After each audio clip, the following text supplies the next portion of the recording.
দিন যেভাবেই শুরু করেন না কেন আপনার কিন্তু কেটেই যাবে কোনো না কোনো কাজে কোনো না কোনো ভাবে।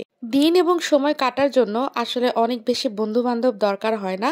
মোবাইল নামক জিনিসটা যার হাতেই আছে তার আসলে সময় কাটা খুব সহজ হয়ে গিয়েছে। তো আসসালামু আলাইকুম এন্ড হ্যালো এভরিওয়ান, কেমন আছেন সবাই? আশা করছি সবাই অনেক অনেক ভালো আছেন। আল্লাহ পাকের অশেষ রহমতে আলহামদুলিল্লাহ আমরাও সবাই ভালো আছি। তো ভিডিওটা যখন প্লে করেই ফেলেছেন তাহলে বলি, আপনি কোথা থেকে আমার ভিডিও দেখছেন এবং আমার ভিডিও কতদিন ধরে দেখছেন, আপনি আমার ফলোয়ার হয়েছেন কতদিনের, নাকি ফলো দেন নাই, সব কিছুই কমেন্টে বলে যাবেন। ভালো লাগলে অবশ্যই বলবেন আপনার আমার ভিডিওগুলি কেমন লাগে। তো আমি দেশি মুরগির মাংস রান্না করে ফেললাম। তো আজকে মঙ্গলবারের দিন, আমার হাজব্যান্ডের অফ ডে। সবাই ফ্যামিলিতে শুক্রবারের দিনটা যেভাবে কাটায় আমি মঙ্গলবারের দিনটা সেভাবে কাটাই। সে মঙ্গলবারের দিন আসলে তার পছন্দের কিছু খাবার আমার কাছে আবদার করে। তো আমি যতটুকু চেষ্টা করি তাকে একটু ভালো কোনো গুড একটা ভাইব দেওয়ার, যে সে যেন খেয়ে সন্তুষ্ট হয়। তো গাইস, আমি রান্না করছি এখন তিল্লি, যেটা প্রথমে গরম পানিতে ভালোভাবে সিদ্ধ করে নিতে হবে যেন তিল্লির ভিতরের সমস্ত ময়লাগুলো চলে যায়। আপনারা এই জিনিসটাকে কি বলেন, কে কোন জেলার কোন ভাষায় কি বলেন কমেন্ট করে যাবেন। তিল্লি বলেন, কলিজা বলেন, ফ্যাপসা বলেন, এই জিনিসগুলোকে কিন্তু খুব সুন্দরভাবে ক্লিন করতে হবে।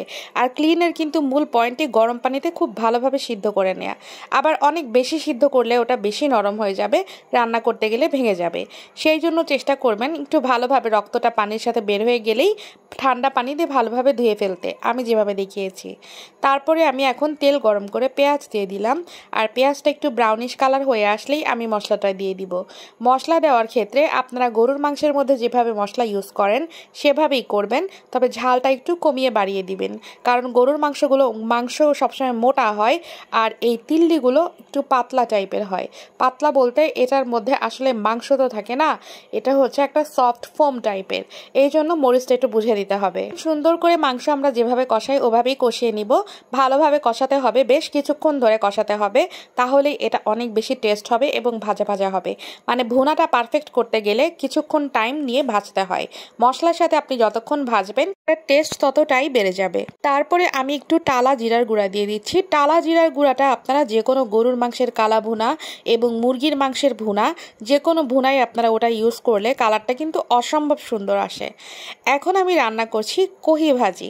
আমাদের পুরান ঢাকার ভাষায় এটাকে কহি বলে, আপনাদের এলাকায় কি বলে আপনারা কমেন্ট করে যাবেন। এখানে আমি কহিগুলো কি করেছিলাম, প্রথমে ভালোভাবে কুটে নিয়ে একটু স্টিম করেছিলাম। কাটার পরে স্টিম দিয়ে তারপরে আমি এখন এখানে ফ্রিজে রেখেছিলাম, বরফটা দিয়ে দিলাম। একদম বরফ হয়েছিল, কিন্তু ওভাবে কিন্তু আইস জমেনি, জাস্ট ওটাই জমে গিয়েছে, এক্সট্রা কোনো আইস হয়নি, যেটা আমাকে শুকাতে বেশি সময় লাগেনি। তারপরে আমি একটু মোটামুটি ভেজে নিয়ে তারপরে 2টা ডিম দিয়ে দিচ্ছি। এটা কিন্তু মূলত ডিম দিয়েই ভাজি করতে হয়। কহির টেস্টটা তখন বেড়ে যায় যখন এটাতে ডিম অ্যাড করা হয়। আর এটা আমার হাজব্যান্ডের খুবই ফেভারিট একটা খাবার, যে জন্য আমি তাকে এটা করে দিচ্ছি। আর হাজব্যান্ড পছন্দ করে এমন খাবার রান্না করলে, আমারও অনেক ভালো লাগে।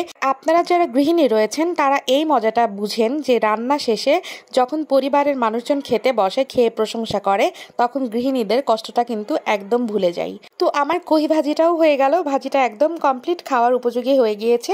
তো সবাই ভালো থাকবেন, সুস্থ থাকবেন, সুন্দর থাকবেন। নেক্সটে আবার কোনো নতুন ভিডিও নিয়ে হাজির হয়ে যাব। আল্লাহ হাফিজ।